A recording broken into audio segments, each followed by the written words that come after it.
My fiancée wouldn't stop stacking me up against her so-called perfect ex, so I decided to end things with her the exact same way he walked out on her. Hey folks, before we dive into the story, I've got a quick favor to ask. Lately, the channel's been losing some momentum, and one of the easiest ways you can help us out is by subscribing. It's totally free, takes just a second, and it goes a long way toward helping us keep the content coming. Your support really does make all the difference. Thank you. Let's keep this channel moving forward. Appreciate you all. Now let's get into it. So here's the deal, Reddit. I was engaged to this woman who just couldn't stop talking about her ex. At first, it was just little stories she'd randomly drop into conversation. No big deal. But then it turned into this never-ending stream of comparisons, like everything I did had to be measured against whatever her ex used to do. That's when I made up my mind. I took her to the restaurant she loved most, let her believe we were planning our future together, waited until dessert, and then, calm as ever, I took her hands in mine, smiled, and told her I was done. She absolutely lost her mind. But I didn't flinch. I walked out of that restaurant and never looked back. Here's how it all unfolded. I'm a 35-year-old guy, and I met Sabrina. She was 31 at the time, at my buddy Gavin's Super Bowl party 2 years ago. I hadn't planned on staying long. My goal was simple. Make an appearance, grab some wings, and head out. It had only been a few months since I finalized my divorce, and I was still in that phase where solitude felt more comfortable than socializing. My ex-wife, Lena, had taken me to the cleaners.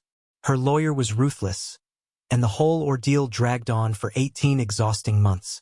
By the time it wrapped up, I was financially wrecked.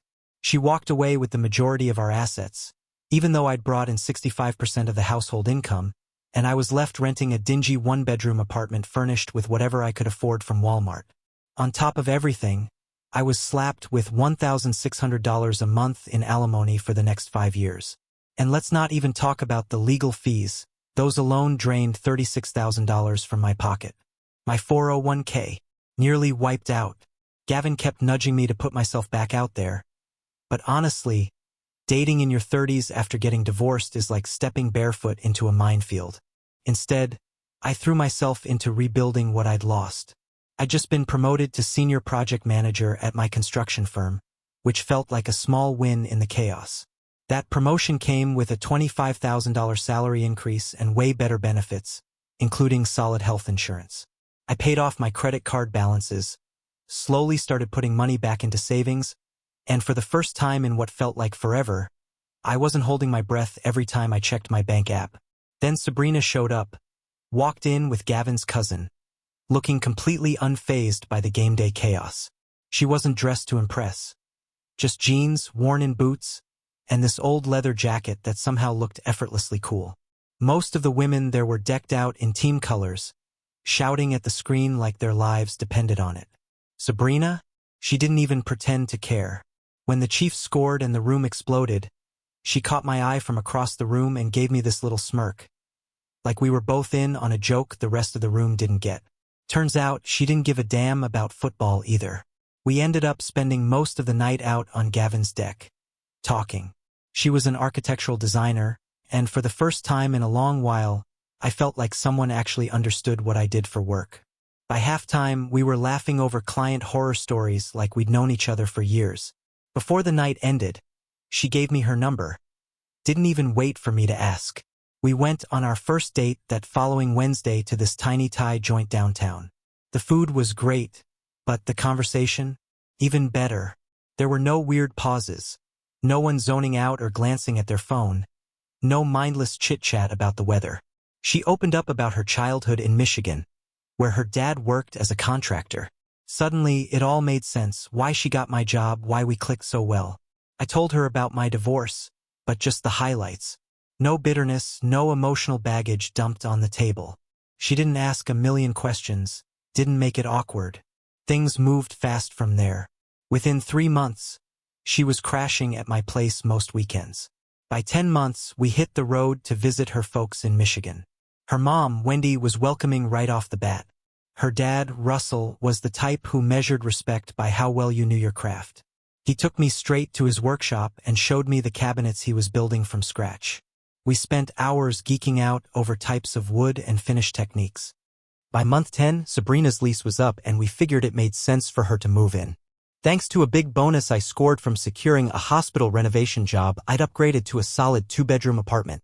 It had a real kitchen with granite counters, in-unit laundry which felt like luxury, and a small balcony that overlooked a quiet park. Moving her in was easy. She didn't have a ton of stuff, just her clothes, a few boxes of books, and some eclectic art she'd picked up over the years. Her minimalist style actually fit well with my practical mindset. We settled into a good groove, even adopted a rescue pit bull mix named Tuck. Poor guy had 3 legs, missing his front right, but he moved like he didn't even notice. The shelter told us he'd been hit by a car and dumped by whoever owned him before. Their loss. For our 1-year anniversary, I took her to this high-end steakhouse downtown and popped the question.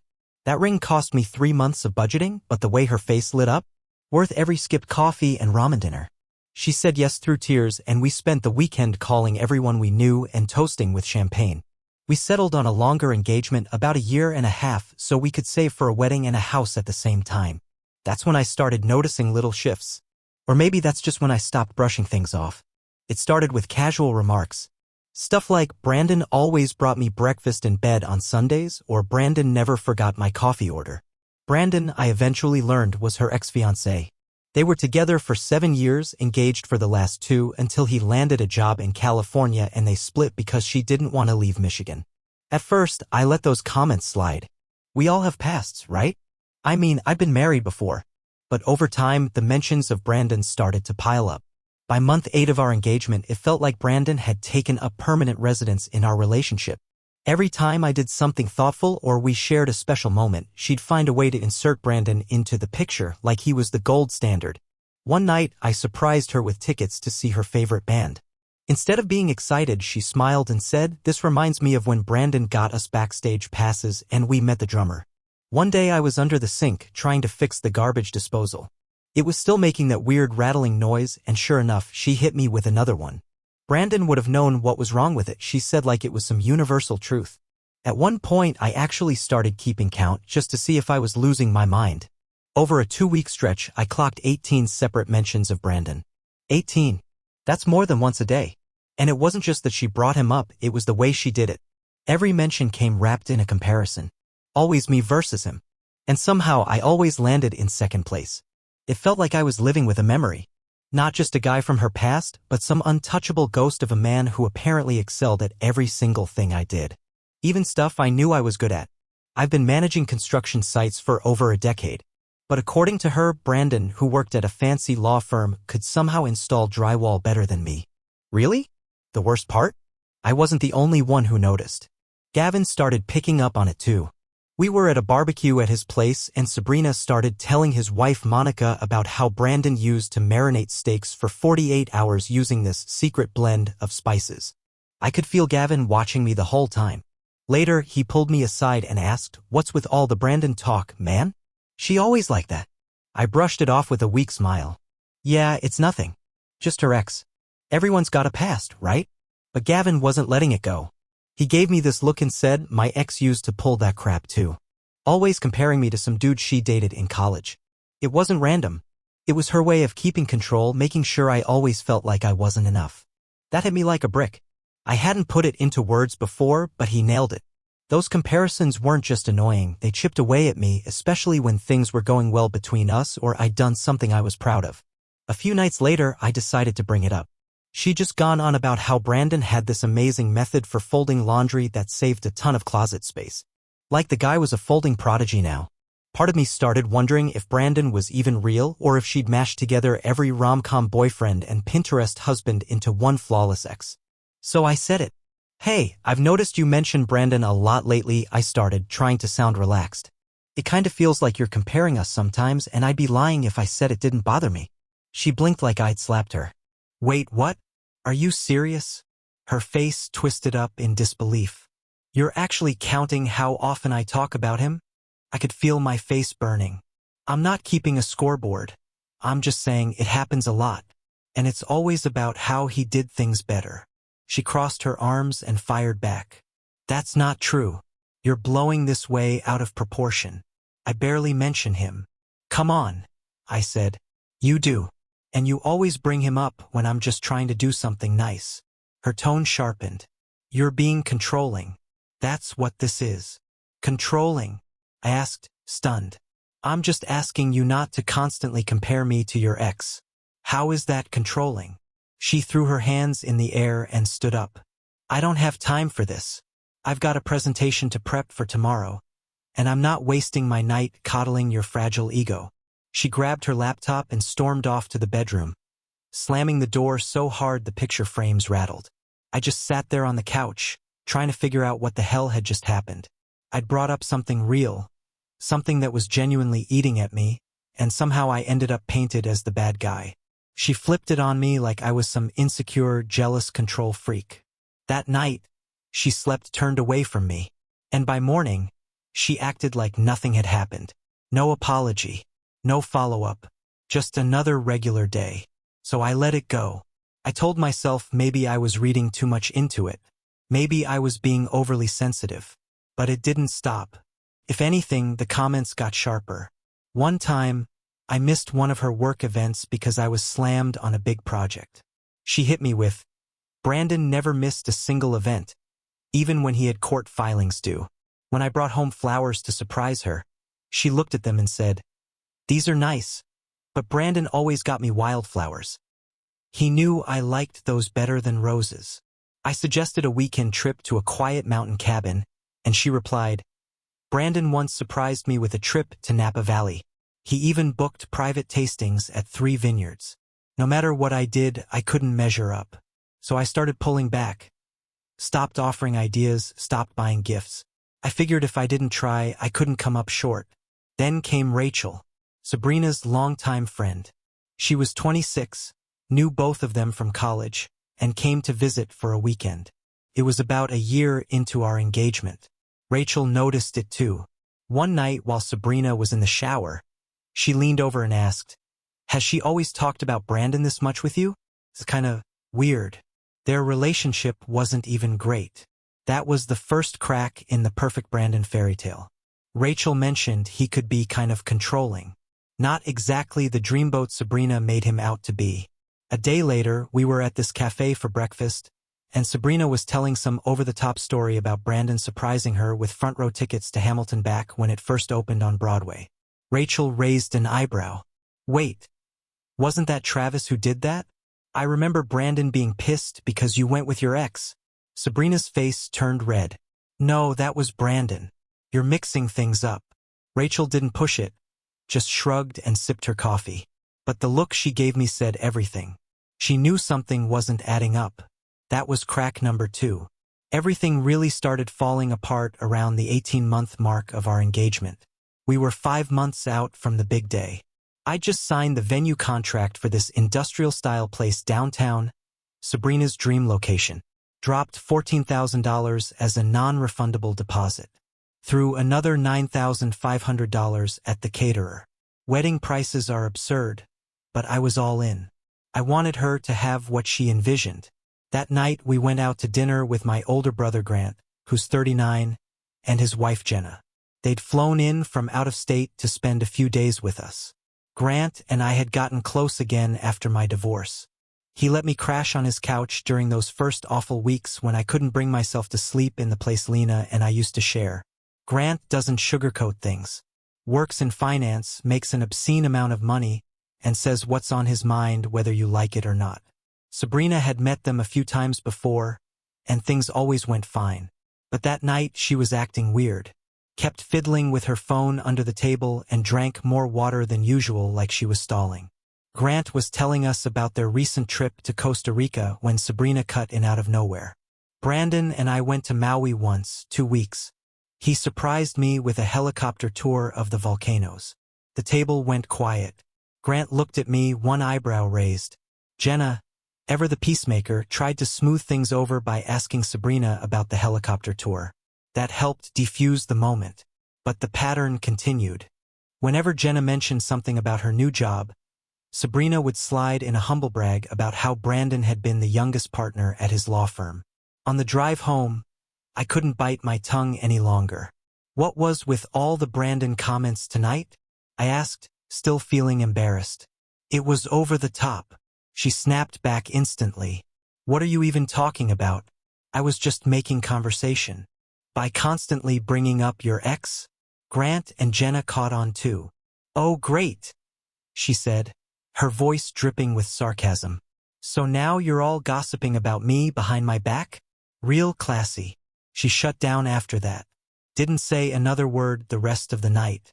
The next morning, I got a text from Grant. Everything okay with you two? Just checking in. That message hit different. Confirmed I wasn't imagining it. I wasn't being paranoid. Other people were seeing what I'd been feeling for months. A few weeks later, I bumped into Rachel again. Pure coincidence. At a coffee shop close to my office. She was in town for work and asked if I wanted to grab lunch. I hesitated but agreed.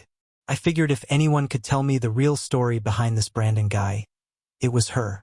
We met up over sandwiches at this quiet little deli, and midway through lunch, Rachel hit me with something that changed everything.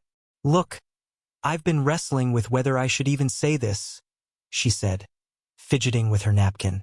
As Sabrina's friend, maybe I shouldn't.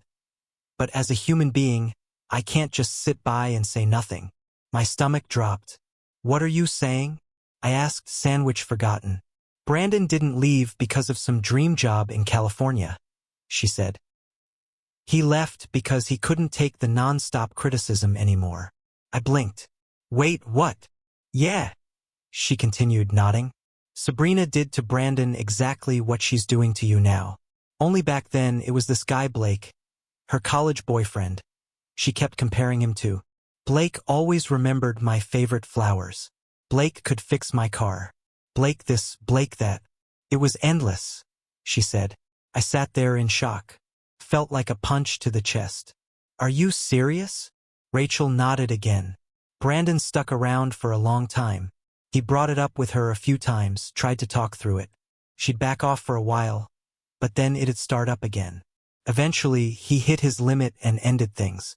The California job? That was just his exit plan. She sighed deeply. I love Sabrina. I really do. But she has a pattern. She puts her exes on pedestals and uses them like measuring sticks to keep whoever she's dating feeling small. I couldn't even touch my food after that. My mind was spinning. Then Rachel added the final detail. You want to know how Brandon broke up with her? I nodded slowly. He lined up a transfer to his firm's San Francisco office, moved his stuff out ahead of time, and then took her to this fancy restaurant. Same one where they'd celebrated their engagement. Over dessert, he told her he was leaving the next morning. And then, he ghosted. Blocked her on everything. I sat there stunned. Wow, thanks for being honest with me. I'm only saying this because I care about both of you, she said. Sabrina needs help, but she won't seek it as long as everyone tiptoes around her. And you? You deserve better than living in the shadow of some fantasy man. As I walked back to the office, everything began to click. The weird contradictions in her stories, the way she reacted so harshly when I brought up Brandon, and now the confirmation that I wasn't the first to go through this with her. That night, I lay awake with a plan forming in the back of my mind. Over the next few weeks, I started putting that plan into motion. I turned down the Denver position more than once before. My company had been trying to get me to head up a massive development out there. It came with a $35,000 salary increase and serious opportunities for advancement, career-defining stuff. But I'd always said no because of Sabrina. Not anymore. I called my boss and told him I was interested, if the offer was still open.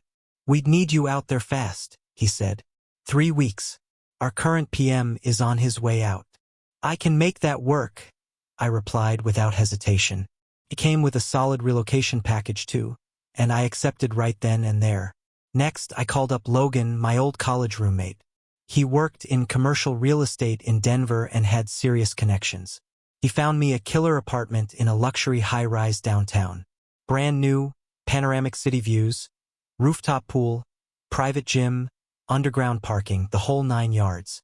It was $3,400 a month, but with my new salary, it was no problem. Logan took care of the lease and paperwork remotely. Meanwhile, I quietly arranged for movers, set up my utilities, and had my mail forwarded. Sabrina was none the wiser. She was neck-deep in wedding planning and work stuff, totally distracted.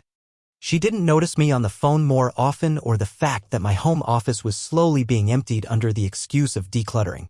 I switched banks and moved most of my savings into a new account with only my name on it. I updated all of Tuck's microchip info and vet records to reflect me as the sole owner. I even started packing stuff up little by little, telling Sabrina I was donating clothes and electronics to clear out space. She barely glanced up from her wedding Pinterest board. "That's thoughtful," she mumbled. "Brandon used to donate to that same charity." Of course he did. Gavin caught on one afternoon when he dropped by and noticed my half-empty closet. "You leaving?" he asked, not even trying to sugarcoat it. I nodded. "Yeah. Keep it quiet for now." His shoulders relaxed like I'd just told him he could breathe again. "Thank God. She's been awful, man. The nonstop Brandon comparisons, the way she talks over you, you deserve more than that." Hearing that from Gavin solidified my decision. But it was my brother Grant who gave me the final push. When I called to tell him what I was doing, he didn't hesitate. "It's about time, man. Jenna and I have been seriously worried you were going to go through with this wedding." Once everything was in place, I made my final move. I reserved a table at the upscale French restaurant where I'd proposed. Friday night, 3 weeks before the wedding. And yeah, I bought Sabrina a pair of diamond earrings as an early wedding gift. A petty part of me wanted that last sting, that twist of the knife. I'm not proud of it, but I won't pretend I didn't feel justified. That Friday, I felt calm. Clear. Like a man who'd already walked out the door in his mind. I texted her that afternoon, "Dinner tonight, we're something nice. Got a surprise for you." She responded with bubbly excitement, assuming it was some sweet pre-wedding gesture. I wore the suit she always loved on me. At dinner, I was the perfect gentleman, attentive, engaged, smiling like nothing was wrong. We chatted about honeymoon plans, guest lists, our future together. I let her have that illusion a little longer. When dessert arrived, I reached across the table and gently took her hand. I saw that sparkle in her eyes. She was expecting romance.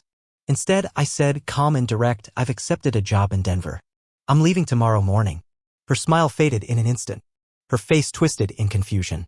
"Wait, what? Tomorrow? We're getting married in 3 weeks." I held her gaze. "No, we're not. I don't see a future with you anymore." Her face went pale like the blood had drained right out of it. "Is this supposed to be some kind of sick joke?" she asked, stunned. "No," I said plainly. "This isn't a joke. I've already secured an apartment in Denver." I paused, then added, "The movers will be by tomorrow while you're at your final dress fitting. I've already taken Tuck." I placed my credit card on the check, keeping my voice calm and steady. "I think it's best if we just make a clean break from here." Her eyes flickered with realization, and then the anger rolled in hard and fast. "You're dumping me the same exact way Brandon dumped me," she hissed. "At the same damn restaurant where you proposed?" I didn't say yes, didn't say no. I just looked at her. The recognition was already there, loud and clear. "Interesting," I said, "that you noticed the pattern right away." Tears started pouring down her face, streaking her mascara across her cheeks. "Why are you doing this?" she sobbed. 3 weeks before the wedding? Do you have any idea how humiliating this is going to be?" I looked at her without blinking. "Was it humiliating when you kept comparing me to your ex? When you made me feel like I'd never be enough, no matter what I did?" My tone didn't change. It was quiet, measured, detached.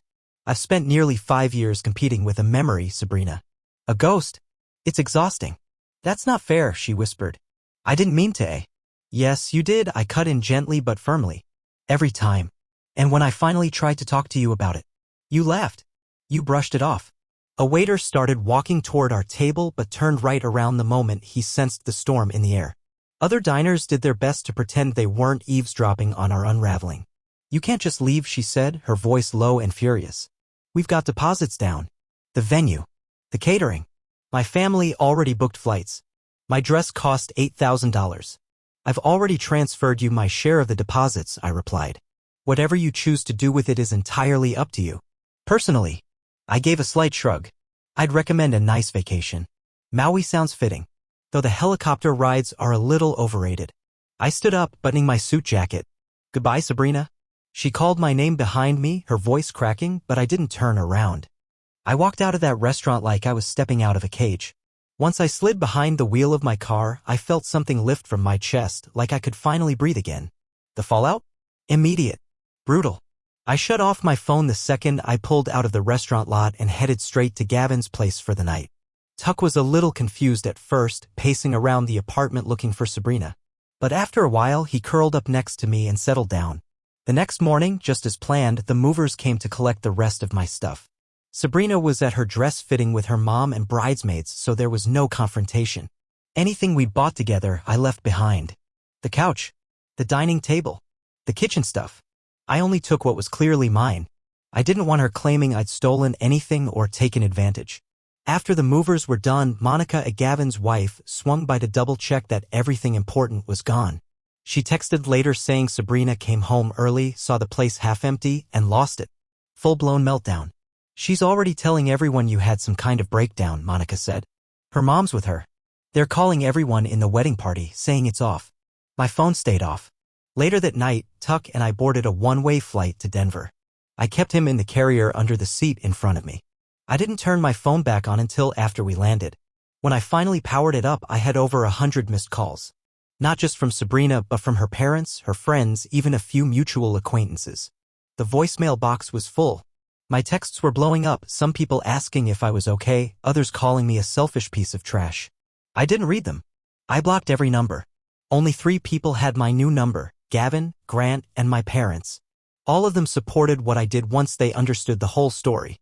That first week in Denver was a blur. I got the apartment set up, started my new job, and tried to keep my mind off the emotional wreckage I'd left behind. The place was everything Logan promised: 23th floor, sweeping mountain views, sleek design. Tuck loved the dog park in the courtyard. I found peace just watching him run. Work was intense in a good way. 70-hour weeks, huge project that was way off schedule and bleeding money. But it gave me a chance to step up fast. The team respected my experience and I finally felt useful again. Gavin kept me updated on the mess back home. Sabrina had officially called off the wedding. Her parents were livid. She told anyone who'd listened that I'd had a mental health crisis and fled to Denver in a fugue state. Classic Sabrina. She was rewriting the script, painting herself as the victim just like always. What I didn't expect was how far the narrative would spread. About 3 weeks later, Grant gave me a heads up. She posted about it, he said. Long, emotional Facebook post. Full of half-truths and conveniently missing details. In her version, I was a cold, manipulative monster who bailed on her right before the happiest day of our lives. She claimed I'd drained our joint wedding fund and planned my escape in secret. Well, she wasn't wrong about that last part. She's even telling people you stole her dog, Grant added. That was laughable. I was the one who'd found Tuck at the shelter. I paid the adoption fee, every vet visit, every bag of food. I was the one getting up at 9 every morning to walk him while she slept in. Then her friends started tracking down my work email. I got a handful of messages calling me a coward, a heartless jerk, a liar. A few distant relatives I hadn't spoken to in years sent dramatic DMs on social media. I didn't respond to any of it. That chapter of my life? Closed. I updated my email settings so that anything from an unknown address got routed into a separate folder. I checked it once a week, strictly for work. Then, about a month after everything went down, I got an email from Rachel. Subject line: she did this to herself. Her message was short but honest. Just wanted to let you know. Sabrina's still putting on a brave face for the world. But in private? She knows why you left. Last night she broke down and admitted she might have brought up Brandon too much. When I pushed, she cried and said she only did it because she was scared you'd leave her like he did. She thought if she kept you on edge, you'd try harder to stay. Irony is, she made the very thing she feared come true. Anyway, I just wanted you to know not everyone's buying the act. Take care of yourself out there. That message hit hard. It gave me a strange mix of validation and sadness. It confirmed what I'd suspected all along: Sabrina's comparisons, her dismissiveness, her deflections, they weren't random. They were intentional. She thought using her exes like measuring sticks would keep me locked in. Turns out it just gave me the clarity to walk away. Looking back now, I realize it was a messed up attempt to protect herself, keeping me on edge so I wouldn't leave her first. But it only pushed me further away. After I moved, I threw myself into my new life in Denver. Work kept me busy, and little by little I started rebuilding. I joined a hiking group and made some new friends that way. Enrolled Tuck in a doggy daycare so he wasn't alone all day while I worked. Piece by piece, things came together. The pain of how things ended with Sabrina? It started to fade. Not all at once, but enough that I could breathe again without her name taking up space in my head. The job turned out to be exactly the challenge I needed. I was thrown into a massive development project, commercial retail, upscale condos, office towers. The whole thing was a mess when I came in. Permits were a disaster. Contractors were threatening to bail. The budget was bleeding. But it was a golden opportunity. Within 3 months, I'd sorted out the permit delays by working directly with the city and adjusting the timeline to make it work for everyone. I got the subcontractors back on board with revised terms, saving the company over $4.9 million in potential legal costs and delays. The regional VP called me personally to say how impressed he was. Told me to keep my calendar open once this project wrapped. There'd be bigger things ahead. Meanwhile, Tuck settled in just fine. He loved the dog park on our building's ground floor and made fast friends with the neighbor's husky. I got into a groove, wake up at 7:30, run with Tuck, shower, coffee, job site by 9:30. Home around 11 most nights, simple dinner or leftovers I'd prepped on Sunday, then maybe a bit of reading or Netflix before bed. No drama. Just structure. Peace. 3 months went by. No word from Sabrina. I figured she'd finally moved on. I was wrong. It started with an email from my old landlord. Turns out Sabrina had stopped paying rent the moment I left, even though both our names were still on the lease. The complex was threatening to report it to collections, something that would have wrecked both our credit scores. So I bit the bullet and paid the last 7 months, $750 a month, $3,000 gone, just to avoid the hassle. Not worth a legal fight. My new salary could handle it, and honestly, I paid for the peace of mind. Then Gavin called. She cornered Monica at the grocery store, he said. Crying, saying she just wants to send you some stuff you left behind. Asked for your new address. Monica didn't tell her anything, but Gavin wanted me to know Sabrina was sniffing around for my location. I thanked him and made a mental note to notify the building staff not to share any info with unexpected visitors. And then, of course, she showed up anyway. It was a quiet Friday evening, early fall, when my intercom buzzed. I wasn't expecting anyone. Who is it? I asked. It's Sabrina, came the voice. Just 10 minutes, please. I should have ignored it. Really, I should have. But curiosity got the better of me and I buzzed her in. When I opened the door, I barely recognized her. She looked thinner, worn down. Her hair was styled differently and she looked like she hadn't slept well in weeks. In her hands was a manila envelope and she kept shifting from foot to foot. Can I come in? She asked. 10 minutes, I said, stepping aside. She walked into my living room and stood there, staring at the floor-to-ceiling windows, the new furniture, the life I'd built without her. She didn't say anything for a while. Tuck lifted his head from the couch but didn't rush over like he used to. Smart pup. He remembered. Nice place, she murmured. What do you want, Sabrina? She took a breath, then held out the envelope. First, I came to give you this. Inside was a check, more than I expected. My half of the wedding deposits I transferred to her. I didn't use the money for a vacation, she said. I've been seeing someone. A therapist. Working on my issues. I set the check down on the coffee table. Keep it. I don't want it. It's not about whether you want it, she said, wringing her hands. It's about doing the right thing. She took another breath. I know what I did to you, the Brandon stuff. It was cruel. I see that now. I didn't say anything. What was there to say? The way you left? Her voice cracked. It destroyed me. 3 weeks before the wedding. At the same place where you proposed. It gutted me. She turned toward the windows, watching the lights flicker across the skyline. My therapist says I've got abandonment issues. My biological dad left when I was 9. Came back when I was 12. Left again at 17. I finally reconnected with him senior year of college, and then he died. That stopped me. That was news. I'd always believed Russell, the man she introduced as her father, was her biological dad. She'd painted this picture of a rock-solid family. Married 30 years. Stable, grounded. But now, like so many other things, I saw it for what it was, a carefully built lie. Russell's probably just her stepdad, I thought. Or maybe even just her mom's long-term boyfriend. I'm not trying to get you back, she said, finally turning toward the door. I needed to see you. Needed to say I'm sorry. She paused, looking down at her hands. I was afraid of being left again. So I tried to knock you down before you could leave me. Keep you insecure. It was messed up. She opened the door and stopped in the frame. For what it's worth, you were the best one. I just didn't see it until it was too late. After she left, I sat on the couch with Tuck's head resting in my lap, staring out at the city. And the truth was, I felt nothing. Not anger. Not sadness. Just nothing. It was like watching the finale of a TV show I'd given up on halfway through the season. I never cashed the check. A week later, she sent an email repeating her apology and saying she was moving back to Michigan to start over. Gavin told me she'd landed a new job. Sounded like she was doing better. That was good. I hoped she stayed on that path. As for me, I stayed in Denver. 7 months later, I got promoted again, Director of Special Projects. I now oversee all development work across Colorado and Wyoming. I bought a house with a fenced yard for Tuck about 20 minutes outside the city. The neighborhood's quiet, full of young families and professionals. Good people.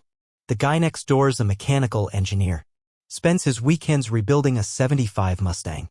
We've become good friends, watching games, grilling burgers on Sundays, the simple kind of friendship I'd forgotten I needed. Sometimes I catch myself thinking how close I came to marrying Sabrina, to legally binding myself to someone who spent every day making me feel small. But those thoughts pass quickly. Mostly, I just feel grateful. Grateful I trusted my gut. Grateful I walked away. Grateful I got out when I did.